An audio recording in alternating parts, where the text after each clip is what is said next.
Hi guys, இந்த வீடியோவில் வந்து நம்ம ஹெட்ஜிங்னா என்ன அப்படிங்கிறத நம்ம பார்க்க போகிறோம். ஸோ ஸ்டாக் மார்க்கெட்டில் நம்ம நிறைய பேர் வந்து ஹெட்ஜிங்னா என்ன அப்படிங்கிறத வந்து யோசிச்சுட்ருப்பீங்க.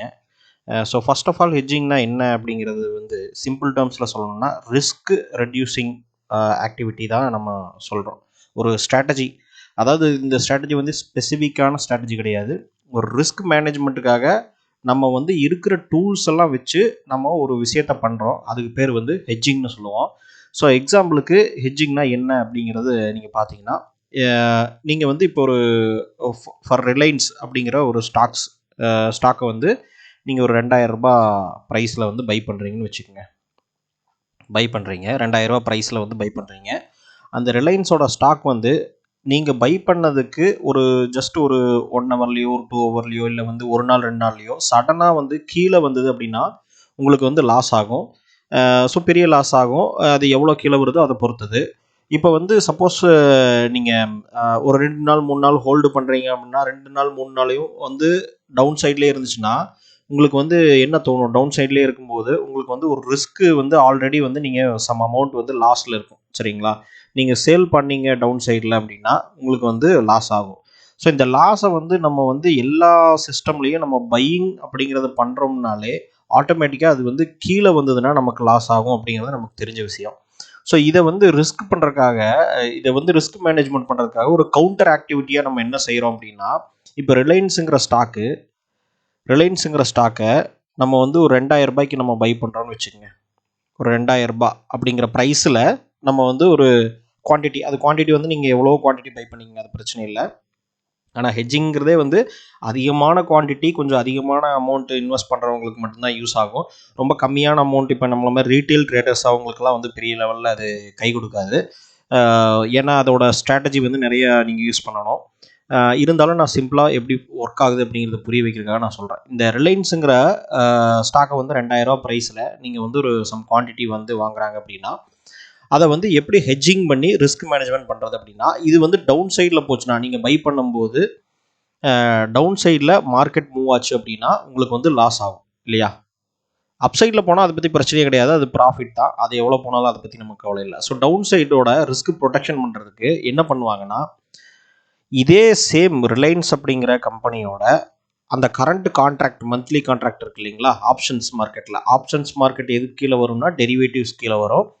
நீங்கள் வந்து ஆப்ஷன்ஸை பற்றி ஃபுல்லாக தெரிஞ்சுக்கணும் அப்படின்னா நீங்கள் இன்னொரு வீடியோஸ் எல்லாம் நம்ம கொடுத்துருக்கோம் நம்ம சேனல்லையே. அதை வேணால் நான் கீழே இந்த டிஸ்கிரிப்ஷன் லிங்க் கொடுக்குறேன், அதை நீங்கள் போய் பாருங்கள். நம்ம சேனலில் இருக்கிற எல்லா வீடியோஸும் பாருங்கள், அப்போ தான் உங்களுக்கு கரெக்டாக தெரியும். ஆப்ஷன்ஸ் அப்படிங்கிறது வந்து டெரிவேட்டிவ்ஸ் அப்படிங்கிற மார்க்கெட்டுக்கு கீழே வரும். டெரிவேட்டிவ்ங்கிறது ஒரு பேர் தான். டெரிவேட்டிவ் கீழே வந்து ஃபியூச்சர்ஸ் அண்ட் ஆப்ஷன்ஸ் அப்படிங்கிற 2 மார்க்கெட் இருக்குது. இப்போது இதில் ஆப்ஷன்ஸ் அப்படிங்கிறது வந்து என்டையர் இந்த டெரிவேட்டிவ் மார்க்கெட்டிங்கே ஹெட்ஜிங் இன்ஸ்ட்ருமெண்ட் அப்படின்னு தான் சொல்லுவாங்க. இந்த டெரிவேட்டிவ் மார்க்கெட்டுங்கிறத எதுக்கு கிரியேட் பண்ணாங்க அப்படின்னா, இந்த மாதிரியான ரிஸ்க் மேனேஜ்மெண்ட் பண்ணும்போது நம்ம ஹெட்ஜிங் பண்ணுறதுக்காக தான் இந்த டோட்டல் டெரிவேட்டிவ் மார்க்கெட்டே இருக்குது. ஆனால் இன்றைக்கி நம்ம அந்த டெரிவேட்டிவ் மார்க்கெட்லேயே டேரெக்டாக ட்ரேட் பண்ணிகிட்டு இருக்கோம். ஆனால் அது வந்து நம்மளாக யூஸ் பண்ணிக்கிறது ஒரு டூல்ஸை வந்து உண்மையாக உருவாக்குனதுக்கு காரணம் வந்து டெரிவேட்டிவ்ஸ் மார்க்கெட் வந்து ஃபியூச்சர்ஸ் அண்ட் ஆப்ஷன்ஸுங்கிறது ரிஸ்க் மேனேஜ்மெண்ட் பர்பஸ்க்காக தான் அந்த மார்க்கெட்டே இருக்குது, சரிங்களா? ஆனால் இது ஒரு பெரிய பெரிய இன்வெஸ்டர் பெரிய பெரிய ட்ரேடர் மட்டும்தான் அதை பண்ணுவாங்க. நம்ம மாதிரி சின்ன சின்ன ஆட்கள்லாம் வந்து என்ன பண்ணுறோம் அப்படின்னா, நம்ம வந்து அந்த ஃபியூச்சர்ஸ் அண்ட் ஆப்ஷன்ஸையும் வந்து நமக்கு சாதகமாக யூஸ் பண்ணிட்டு ப்ராஃபிட் பண்ணலாம் அப்படிங்கிறதுனால நம்மளும் ஒரு ஸ்ட்ராட்டஜி கிரியேட் பண்ணி நம்ம அதை டேரெக்டாக ட்ரேட் பண்ணுறோம், சரிங்களா? ஆனால் ஆப்ஷன்ஸ் மார்க்கெட்டுங்கிறது ஒரு இன்சூரன்ஸ் அப்படின்னு தான் நம்ம சொல்லணும். ஆப்ஷன்ஸ் மார்க்கெட் அப்படிங்கிறது வந்து இன்சூரன்ஸ் அப்படிங்கிறத நம்ம சொல்லுவோம். இப்போது இந்த ஆப்ஷன்ஸ் மார்க்கெட் எப்படி ஒர்க் ஆகுது அப்படிங்கிறது உங்களுக்கு தெரிஞ்சாதான் உங்களுக்கு நான் சொல்கிற இந்த விஷயம் புரியும். இதுக்கு வந்து நீங்கள் ஆப்ஷன்ஸோட கம்ப்ளீட்டாக வீடியோஸ் பார்க்கணும். நான் நம்ம சேனல்லே இருக்குது, அதை நான் கொடுக்குறேன். இருந்தாலும் இப்போதைக்கு நான் சிம்பிளாக சொல்லிடுறேன். ஸோ ரிலையன்ஸுங்கிற ஸ்டாக்கை 2000 ரூபாய் ப்ரைஸில் நீங்கள் பை பண்ணியிருக்கீங்கன்னா, ஸோ அதே சேம் டைம் என்ன பண்ணுவீங்க அப்படின்னா, அந்த ரிலையன்ஸ் ஸ்டாக்கோட 2000 ரூபாய் ஸ்ட்ரைக் ப்ரைஸில் இருக்கிற 2000 ரூபாய் ஸ்ட்ரைக் ப்ரைஸை நம்ம சூஸ் பண்ணிக்கிறோம். 2000 ரூபாய் ஸ்ட்ரைக் ப்ரைஸ், ஏன்னா நான் 2000 ரூபாய்க்கு தான் பை பண்ணியிருக்கேன், ஓகேங்களா? ஸோ அந்த 2000 ரூபாய்க்கு கீழே போச்சுன்னா மார்க்கெட்டில் வந்து எனக்கு லாஸ் ஆகும். ஸோ அந்த 2000 ரூபாய் ஸ்ட்ரைக் ப்ரைஸில் சேம் அந்த ரிலையன்ஸோட ஆப்ஷன் கான்ட்ராக்ட் புட் ஆப்ஷன் அப்படிங்கிற கான்ட்ராக்ட் இருக்கு இல்லையா? புட் ஆப்ஷன் அப்படின்னா என்னென்னா, புட் ஆப்ஷன் இந்த 2000 ரூபாய் கான்ட்ராக்ட் ரிலையன்ஸுங்கிற புட் ஆப்ஷன் அப்படிங்கிற கான்ட்ராக்ட் என்ன பண்ணுவோம்னா நம்ம பை பண்ணுவோம். சரி, இது நான் பை பண்ணேன்னா என்ன ஆகும் அப்படின்னு கேட்டிங்கன்னா, ரிலையன்ஸ் வந்து 2000 ரூபாய்க்கு கீழே வரும்போது எனக்கு வந்து நான் ஒரு எக்ஸாம்பிள் ஒரு 1000 குவான்டிட்டி நான் வந்து பை பண்ணியிருக்கேன்னு வச்சுக்கோங்க. 1000 குவான்டிட்டி நான் பை பண்ணியிருக்கேன் ரிலையன்ஸ் ஸ்டாக்ல. ஸோ அந்த 1000 குவான்டிட்டி வந்து ₹1 கீழே போச்சுன்னா எனக்கு வந்து ₹1000 மைனஸில் போகும், ₹1000 லாஸ் ஆகும். இதுவே வந்து பார்த்தீங்க அப்படின்னா எனக்கு ரிலையன்ஸோட புட் ஆப்ஷன் வந்து சேம் 1000 குவான்டிட்டி நான் பை பண்ணியிருக்கேன்னு வச்சுக்கோங்க. ஒரு எக்ஸாம்பிளுக்கு நான் சொல்கிறேன். ஏன்னா ஆப்ஷன் கான்ட்ராக்டோட மினிமம் அந்த எவ்வளோ குவான்டிட்டி பண்ண முடியுமோ, லாட் போட முடியுமோ, லாட் சைஸில் தான் வரும். ஸோ அது பொறுத்த வரும். இருந்தாலும் நான் ஒரு எக்ஸாம்பிளுக்காக சொல்கிறேன். இந்த ரிலையன்ஸுங்கிற 2000 ஸ்ட்ரைக் ப்ரைஸில் புட் ஆப்ஷனை நம்ம பை பண்ணியிருக்கோம். ஸோ அப்போ நம்ம என்ன இங்கே பண்ணியிருக்கோம் அப்படின்னா, ரிலையன்ஸுங்கிறது ₹2000 புட் ஆப்ஷன். அதாவது ரிலையன்ஸுங்கிற கான்ட்ராக்ட் வந்து ₹2000 கீழே போச்சு அப்படின்னா எனக்கு வந்து லாபம் வரும். ஏன்னா நான் பை பண்ணியிருக்கிறது புட் ஆப்ஷன். அது எப்படிங்கிறத நான் அடுத்தது சொல்கிறேன். இப்போதைக்கு இந்த கான்செப்ட் மட்டும் புரிஞ்சுங்க. இப்போ வந்து ரிலையன்ஸுங்கிறது என்ன ஆகும் அப்படின்னு கேட்டிங்கன்னா, புட் ஆப்ஷன். ஏன்னா ரிலையன்ஸ் வந்து கீழே போயிருக்கு இல்லையா, ₹2000 கீழே போயிருக்கு. அப்போ ₹2000 கீழே போகும்போது இந்த கான்ட்ராக்ட் வந்து சக்ஸஸ் ஆகும். ஏன்னா நம்ம வாங்கியிருக்கிறதே புட் ஆப்ஷன், ₹2000 நம்ம புட் ஆப்ஷன் பை பண்ணியிருக்கிறோம். புட் ஆப்ஷனை பை தான் பண்ணியிருக்கோம், செல் பண்ணல. சரிங்களா? இப்போ அப்படி பண்ணும்போது என்ன ஆகும்னா, நமக்கு வந்து இதுவும் 1000 குவான்டிட்டி வாங்கியிருக்கனால இதுவும் ₹1 வந்து மேலே போகும். சரிங்களா? ப்ளஸில் ₹1 மேலே போகும். ஸோ ₹1000 நமக்கு அரௌண்டு கிடைக்கும். சரிங்களா? அப்படி எக்ஸாக்டாக ₹1000 அப்படிங்கிறது நமக்கு கிடைக்காட்டியும் ப்ராஃபிட் வந்து நமக்கு ஒரு ₹900, ₹800 இல்லை ₹1100 இந்த மாதிரியான டிஃப்ரென்ஸ் இதுக்கு ஈக்குவலாக இருக்கும். இந்த கான்ட்ராக்ட் ஈக்குவலாக இருக்கும். ஏன்னா நம்ம வந்து இந்த ரிலையன்ஸுங்கிற 2000 புட் ஆப்ஷன் நம்ம பை பண்ணியிருக்கோம்னா, இந்த ரிலையன்ஸுங்கிற ₹2000 ஸ்ட்ரைக் ப்ரைஸில் நம்ம பை பண்ணியிருக்கிற இந்த இந்த பொசிஷனுக்கு வந்து நம்ம ஒரு இன்சூரன்ஸ் எடுத்துருக்கிற மாதிரி இது. சரிங்களா? ஸோ இப்படி தான் வந்து ஹெட்ஜிங் அப்படிங்கிறத பண்ணுவாங்க. ஆனால் இந்த ரிலையன்ஸுங்கிறது ஏன் வந்து அப்படி ஒர்க் ஆகுது அப்படிங்கிறத நான் சொல்கிறேன். இப்போது ஏன் வந்து நமக்கு இது கீழே போச்சுன்னா இதுவும் வந்து மேலே போகுது, இது நமக்கு ஏன் ஆப்போசிட்டாக ஒர்க் ஆகுதுங்கிறத நான் சொல்கிறேன். இப்போ எக்ஸாம்பிளுக்கு வந்து என்னென்னா, ரிலையன்ஸ் அப்படிங்கிறது ஆப்ஷன்ஸ் கான்ட்ராக்ட் மட்டும் நம்ம பார்ப்போம். ஆப்ஷன்ஸ் கான்ட்ராக்ட் அப்படிங்கிறது என்ன அப்படின்னு நம்ம பார்ப்போம்.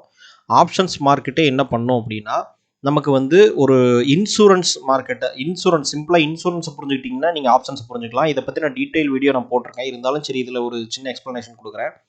இன்சூரன்ஸ் அப்படிங்கிறத புரிஞ்சுக்கிட்டிங்கன்னா நீங்கள் ஆப்ஷன்ஸ் அப்படிங்கிறத புரிஞ்சுக்கலாம். எக்ஸாம்பிளுக்கு வந்து இப்போது ஆப்ஷன்ஸ் கான்ட்ராக்டில் 2 கான்ட்ராக்ட் இருக்குது. சரிங்களா? சிஇ அப்படின்னு சொல்கிறா கால் ஆப்ஷன், பிஇ அப்படின்னா புட் ஆப்ஷன். இப்போது ஒரு பர்டிகுலர் ஸ்ட்ரைக் ப்ரைஸ் இருக்குன்னு வச்சுக்கோங்க. இப்போ ₹2000 நம்ம ரிலையன்ஸில் பார்த்தோம். ரிலையன்ஸோட ₹2000 கான்ட்ராக்டை நான் வந்து என்ன சொல்கிறேன் அப்படின்னா, இந்த கான்ட்ராக்ட் நான் போடுறது யார்கிட்ட போடுறேன்னா, ஆப்ஷன்ஸ் பையர்னு ஒருத்தர் இருப்பார், ஆப்ஷன் செல்லர்னு ஒருத்தர் இருப்பார். சரிங்களா? ஆப்ஷன் செல்லர் வந்து என்ன பண்ணுவாங்கன்னா, கான்ட்ராக்டை ரைட் பண்ணுவாங்க, கான்ட்ராக்டை கிரியேட் பண்ணுவாங்க. சரிங்களா? ஒரு அக்ரிமெண்ட் போடுற மாதிரி அக்ரிமெண்ட் கிரியேட் பண்ணுவாங்க. இதை ஆப்ஷன்ஸ் பையர் வந்து பை பண்ணுவாங்க. இப்போ ஆப்ஷன்ஸ் பையர் யாருன்னா, நம்ம ஆப்ஷன்ஸ் பை பண்ணால் நம்ம தான் ஆப்ஷன்ஸ் பையர். சரிங்களா? நம்ம ஆப்ஷன்ஸை செல் பண்ணால் நம்ம தான் ஆப்ஷன்ஸ் செல்லர். அது வந்து நார்மலாக எல்லாருமே பண்ணிகிட்டு இருக்கிறது. ஆனால் அதை பண்ணக்கூடிய பர்பஸ் என்ன அப்படிங்கிறது தான் இங்கே டிஃப்ரென்ஸ் ஆகுது. இப்போ எக்ஸாம்பிளுக்கு ஆப்ஷன் செல்லர் என்ன பண்ணுறாருன்னா, அவர் ஏற்கனவே ரிலையன்ஸில் ₹2000 ப்ரைஸில் ஒரு 2000 குவான்டிட்டி 1000 குவான்டிட்டி வாங்கி வச்சுருக்காருன்னு வச்சுக்கோங்க, நான் ஏற்கனவே சொன்ன மாதிரி. அப்போது அவர் என்ன பண்ணுறாருன்னா, இந்த ₹2000 கீழே போச்சுன்னா, மார்க்கெட் வந்து ₹2000 கீழே போகும் அப்படின்னு சொல்லி அவர் வந்து ஒரு கான்ட்ராக்டை ரைட் பண்ணுறாரு அப்படின்னு வச்சுக்கோங்க. ஆப்ஷன்ஸ் கான்ட்ராக்ட்டுங்கிறதுனால என்னென்னா, ஒரு ஹெட்ஜிங் இன்ஸ்ட்ருமெண்ட் அப்படிங்கிறத நான் சொல்லியிருக்கேன். இப்போ எக்ஸாம்பிள் இன்சூரன்ஸ் எப்படி ஒர்க் ஆகும், ஒரு விஷயம் வந்து நடக்கக்கூடாத விஷயம் நடந்துருச்சு அப்படின்னா நமக்கு வந்து அவங்க வந்து ஒரு பணம் தருவாங்க. ஆனால் அந்த விஷயம் நடக்கிற வரைக்கும் நம்ம ஒரு ப்ரீமியம் வந்து அவங்களுக்கு கட்டணும். கரெக்டுங்களா? ஒரு ப்ரீமியம், அதாவது இன்சூரன்ஸ் வந்து ஒரு ஆக்சிடென்ட்டுக்கு இன்சூரன்ஸ் போடுறீங்கன்னா, ஆக்சிடென்ட் ஆனால் மட்டும்தான் அவங்ககிட்ட இருந்து நமக்கு பணம் வரும். அப்படி இல்லைனாலும் அந்த அந்த இன்சூரன்ஸ் கான்ட்ராக்டை நம்ம போட்டோம்னால இன்சூரன்ஸ் கம்பெனிக்காரனுக்கு நம்ம பணம் தரணும். கரெக்டுங்களா? அப்போ மாதம் மாதம் ஒரு சின்ன சின்ன ப்ரீமியம் கட்டுவீங்க. ஸோ அதே மாதிரி ஆப்ஷன்ஸோட இந்த பொசிஷனை வந்து ப்ரொடெக்ட் பண்ணுறதுக்காக இப்போ நான் வந்து கால் ஆப்ஷன், அதாவது சரி, ரிலையன்ஸில் 2000 குவான்டிட்டி நான் பை பண்ணியிருக்கேன். அப்போ பை பண்ணியிருக்கிறேன் அப்படின்னா அந்த பொசிஷனை நான் ப்ரொடெக்ட் பண்ணுறதுக்காக சேம் ஆப்ஷன் கான்ட்ராக்டில் புட் ஆப்ஷனுங்கிற கான்ட்ராக்டை நான் எடுக்க தரேன். புட் ஆப்ஷன்னா என்னென்னா, நான் என்ன சொல்ல வர்றேன் அப்படின்னா, ₹2000 ஸ்ட்ரைக் ப்ரைஸை நான் புட் ஆப்ஷனில் சூஸ் பண்ணிட்டேன்னாலே ₹2000 கீழே மார்க்கெட் போச்சுன்னா அது எவ்வளோ போனாலுமே அந்த காசை நீ தந்துடணும் அப்படின்னு சொல்லி நம்ம ஒரு ஆப்ஷன்ஸ் கான்ட்ராக்டை பை பண்ணுறோம். ஸோ இதை செல் பண்ணவர் வந்து என்ன சொல்கிறார் அப்படின்னா, ₹2000 மேலே தான் போகும் அப்படின்னு சொல்லி அவர் திங்க் பண்ணுறதுனால தான் இந்த கான்ட்ராக்டை செல் பண்ணியிருக்காரு. ஓகேங்களா, சிம்பிளாக புரிஞ்சுக்கங்க. ஆப்ஷன்ஸ் இப்போ இன்சூரன்ஸ் கம்பெனிக்காரன் என்ன பண்ணுவான், நீங்கள் உங்களுக்கு வந்து ஆக்சிடென்ட் ஆகக்கூடாதுன்னு தான் நினைப்பாங்க. ஏன்னா ஆனால் தான் அவன் காசு தரணும் உங்களுக்கு. அப்போது 100 பேர்த்தில் ஒரு 5 பேர்த்துக்கு ஆக்சிடென்ட் ஆகலாம் இன்சூரன்ஸ் போட்டவங்களுக்கு. அப்போ அவங்களுக்கு மட்டும் பணம் தந்தால் போதும், மீதி இருக்கிற அந்த ஒரு 95 பேர்த்துக்கு அவனுக்கு ப்ராஃபிட் வந்துடும். ஸோ அதே சேம் கான்செப்ட் தான் இங்கே யூஸ் ஆகுது. ஆப்ஷன்ஸுங்கிறது ஒருத்தருக்கு ஒருத்தர் அந்த ரிஸ்க் மேனேஜ்மெண்ட்டை ஹெட்ஜிங் பண்ணிக்குவாங்க. இப்போ வந்து புட் ஆப்ஷன் கான்ட்ராக்டை நான் பை பண்ணுறேன் அப்படின்னா அந்த புட் ஆப்ஷன் கான்ட்ராக்டை இன்னொருத்தர் செல் பண்ணியிருக்கணும். அப்போ அந்த ஆப்ஷன் வந்து அந்த 2000 ரூபா கான்ட்ராக்டில் செல் பண்ணியிருப்பார் இல்லையா. 2000 ரூபா கான்ட்ராக்டை ஆப்ஷன் செல்லர் என்ன பண்ணுறாரு அப்படின்னா, ஆப்ஷன் செல்லர் இவர் தான். ஆப்ஷன் செல்லர் இந்த 2000 ரூபா கான்ட்ராக்டை 2000 ரூபா ஸ்ட்ரைக் ப்ரைஸில் இருக்கிற புட் ஆப்ஷன் அப்படிங்கிற கான்ட்ராக்டை செல் பண்ணுறாங்க. அப்போ இவர் என்ன சொல்கிறார் அப்படின்னா, 2000 ரூபாய்க்கு மேலே தான் மார்க்கெட் போகும், அப்படி போச்சுன்னா எனக்கு ப்ராஃபிட் அப்படிங்கிறதுனால இவர் இப்படி திங்க் பண்ணி செல் பண்ணுறாரு. ஏன்னா புட் ஆப்ஷனை செல் பண்ணுறாரு இவர். நல்லா புரிஞ்சுக்கணும் இந்த இடத்துல. புட் ஆப்ஷனை பை பண்ணலை இவர், புட் ஆப்ஷனை செல் பண்ணுறாரு. அப்போ 2000 ரூபாய்க்கு மேலே தான் மார்க்கெட் போகும் அப்படின்னு சொல்லி செல் பண்ணுறாரு. அப்போது ஆப்ஷன் பையர் என்ன பண்ணுறாருன்னா, அவர் ஏற்கனவே வந்து பார்த்தீங்கன்னா ரிலையன்ஸுங்கிற ஸ்டாக்ஸில் ஒரு 2000 குவான்டிட்டி வந்து 2000 ரூபா ஸ்ட்ரைக் ப்ரைஸில் வந்து ஒரு 1000 குவான்டிட்டி வந்து பை பண்ணியிருக்கிறார் ஏற்கனவே. சரிங்களா, இந்த ரிஸ்க்கை ப்ரொடெக்ட் பண்ணுறதுக்காக ஒருவேளை 2000 ரூபாய்க்கு கீழே போயிடுச்சுன்னா, மார்க்கெட் கீழே போயிடுச்சு அப்படின்னா இவருக்கு ரிஸ்க் ஆயிரும். ஸோ இந்த ரிஸ்க்கை இவர் மேனேஜ் பண்ணுறதுக்காக என்ன பண்ணுறாருன்னா, இந்த புட் ஆப்ஷனை இவர்கிட்ட இருந்து பை பண்ணுறாரு. ஏன்னா இந்த புட் ஆப்ஷன் இவர் நினைக்கிற மாதிரி, இந்த இன்சூரன்ஸ் கம்பெனிக்காரர் மாதிரி இந்த ஆப்ஷன் செல்லர் இருக்கார் இல்லைங்களா, இந்த ஆப்ஷன் செல்லர் மேலே தான் போகும் அப்படின்னு சொல்கிறார். 2000 ரூபாய்க்கு மேலே தான் ப்ரைஸ் வந்து மார்க்கெட் ப்ரைஸ் வந்து போகும் அப்படின்னு சொல்கிறாரு. அப்படி போகலை அப்படின்னா நான் உனக்கு காசு தரேன், அது எவ்வளோ வந்து கீழே போச்சுனாலும் அதுக்கு உண்டான காசை நான் தரேன் அப்படிங்கிறாரு இந்த ஆப்ஷன் கான்ட்ராக்டர். அப்போது அதனால இவர் வந்து என்ன பண்ணுறாரு அப்படின்னா, இவருக்கு கொடுக்குறாரு ஆப்ஷன் பையருக்கு.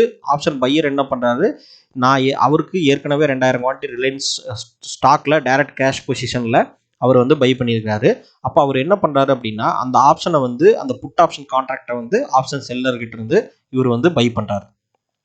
இப்போது பை பண்ணும்போது என்ன ஆகும்னா, இவர் சொன்ன மாதிரி மார்க்கெட் வந்து மேலே போச்சுன்னா இவரோட கேஷ் பொசிஷனில் டைரெக்டாக ஸ்டாக் ஹோல்டிங்கில் இருக்கிற லைன்ஸில் இவருக்கு ப்ராஃபிட் வந்துடும். சப்போஸ் கீழே போச்சு அப்படின்னு கேட்டிங்கன்னா இவர் நினச்சது தப்பாயிரும். சரிங்களா, ஆப்ஷன் செல்லர் நினச்சது தப்பாயிரும். ஏன்னா ஆப்ஷன் செல்லர் மேலே போனால் தான் இவருக்கு ப்ராஃபிட், ஆப்ஷன் செல்லருக்கு ப்ராஃபிட். அப்போ கீழே போச்சுன்னா என்ன ஆகும் அப்படின்னு கேட்டிங்கன்னா, இந்த கீழே போகிறது எவ்வளோ ரூபாய் கீழே போகுதோ அதை வந்து இவருக்கு கொடுக்கணும். சரிங்களா, இதுதான் வந்து செட்டில்மெண்ட் ப்ராசஸ்ன்னு சொல்லுவோம். இதை டீட்டெயில்டாக மற்ற வீடியோ போட்டிருக்கேன், இது முடிஞ்ச அளவுக்கு சிம்பிளாக புரிஞ்சுக்கங்க. இப்போது இவருக்கு என்ன ஆகும்னா, ஆப்ஷன் மார்க்கெட் ஆட்டோமேட்டிக்காக கீழே போக போக, அதாவது 2000 ரூபாய்க்கு கீழே மார்க்கெட் போக போக இவருக்கு வந்து இந்த ஆப்ஷன் கான்ட்ராக்ட்லேயே ப்ராஃபிட் வந்துடும். ஸோ அப்போ இவருக்கு வந்து ரிஸ்க்கு, அதாவது வந்து டைரெக்டாக ரிலையன்ஸோட ஷேரில் ஒரு 1000 ரூபாய் லாஸ் ஆச்சு அப்படின்னா அதோட கான்ட்ராக்ட் புட் ஆப்ஷன் கான்ட்ராக்டில் இவருக்கு ஒரு ப்ளஸ் 1000 ரூபாய் ப்ராஃபிட் வந்துடும். அதனால் இவருக்கு வந்து அந்த உடனடியாக அவர் வாங்கினோன்னே மார்க்கெட் கீழே போகுது அப்படிங்கிற அந்த ரிஸ்க்கை வந்து இவர் வந்து மேனேஜ் பண்ணிக்கிறாரு. சரி, இப்போ இவர் போட்டு இவர் கான்ட்ராக்ட் தர்றாருன்னா என்ன லாபம் அப்படின்னு யோசிச்சிங்கன்னா, இன்சூரன்ஸ் கம்பெனிக்காரங்க என்ன பண்ணுவாங்க, மாதம் மாதம் ஒரு ப்ரீமியம் வாங்குவாங்களா நம்மக்கிட்ட, அதே தான் இவர் கேட்குறாரு. ஸோ அதுதான் அந்த புட் ஆப்ஷனை நீங்கள் வந்து பை பண்ணுறாரு இல்லைங்களா பையரு, அவர் ஒரு 200 ரூபாயோ 300 ரூபாயோ கொடுத்து தான் பை பண்ணணும் ஒரு கான்ட்ராக்ட்டுக்கு. ஏன்னா அந்த ப்ரீமியம் வந்து டைரெக்டாக இவர்கிட்ட போயிடும். அந்த கான்ட்ராக்டை போட்டு இவர் கொடுத்துருவாரு. அப்போ அந்த கான்ட்ராக்ட் எக்ஸிக்யூட் ஆகிற டைமில் என்ன இருக்கோ மார்க்கெட் ப்ரைஸு, அதோட ரிஸ்க்கை வந்து மேனேஜ் பண்ணிக்குவாங்க. ஸோ இது வந்து ரொம்ப கொஞ்சம் பெரிய டீட்டெயில்டான வீடியோ. ஆனால் மார்க்கெட்டில் எப்படி வந்து ஒரு டெரிவேட்டிவ்ஸ் மார்க்கெட்டில் ஆப்ஷன்ஸ் அண்ட் ஃபியூச்சர்ஸ் அப்படிங்கிறது வந்து ஒரு ரிஸ்க் மேனேஜ்மெண்ட் இன்ஸ்ட்ருமெண்ட்டாக ஒர்க் ஆகுது அப்படிங்கிறத நம்ம பார்த்துருக்கோம். இதுதான் வந்து ஹெட்ஜிங் அப்படின்னு சொல்லுவோம். இந்த ஹெட்ஜிங்கில் பல விதம் இருக்குது. இதில் வந்து இப்போது நான் ஆப்ஷன்ஸ் மார்க்கெட்டில் டிஃப்ரெண்ட் டைப் ஆஃப் ஹெட்ஜிங்ஸ் இருக்குது. இப்போ நம்ம ஒரு ஸ்டாக்கை வந்து பை பண்ணியிருக்கோம் அப்படின்னா அந்த ஸ்டாக்கோட ரிஸ்க்கு குறைக்கிறதுக்கு பலவிதமான ஹெட்ஜிங்ஸ் யூஸ் பண்ணுற மாதிரி இந்த டெரிவேட்டிவ்ஸோட என்டையர் மார்க்கெட், டெரிவேட்டிவ் அப்படிங்கிற அந்த மார்க்கெட் சிஸ்டமே வந்து என்னென்னா ஃபியூச்சர்ஸ் அண்ட் ஆப்ஷன்ஸ் தான் அந்த சிஸ்டம். எதுக்காக அந்த ஃபியூச்சர்ஸ் ஆப்ஷன்ஸ் கொண்டு வந்திருக்காங்கன்னா இந்த ஒரு ரிஸ்க் மேனேஜ்மெண்ட் கொண்டு வரக்காக தான். சரிங்களா, ஒருத்தரோட ரிஸ்க்கை இன்னொருத்தர்கிட்ட ட்ரான்ஸ்ஃபர் பண்ணி இப்போ நம்ம என்ன பண்ணுறோம், நம்மளோட ஆக்சிடென்ட் ஆயிரும் அப்படின்னு சொல்கிற ஒரு பாசிபிலிட்டி இருக்கிறதுனால அந்த ரிஸ்க்கை வந்து நம்ம மேனேஜ் பண்ணுறதுக்காக நம்ம வந்து இன்னொருத்தருக்கு அந்த ரிஸ்க்கை ட்ரான்ஸ்ஃபர் பண்ணுறோம். அது வந்து இன்சூரன்ஸ் கம்பெனி. அவன் வந்து என்ன சொல்கிறான்னா, நான் உனக்கு வந்து ஆக்சிடென்ட் ஆனால் காசு கொடுத்துட்றேன், ஆனால் அந்த மாதிரி நான் உனக்கு வந்து ஒரு கான்ட்ராக்ட் போட்டு கொடுக்குறதுக்காக நீ மாதம் மாதம் எனக்கு ஒரு அமௌண்ட் பே பண்ணிடணும் அப்படின்னு சொன்னால், அப்போ அந்த இடத்துல வந்து நம்ம ஒரு சின்ன அமௌண்ட் தான் அதை பே பண்ணுறோம்.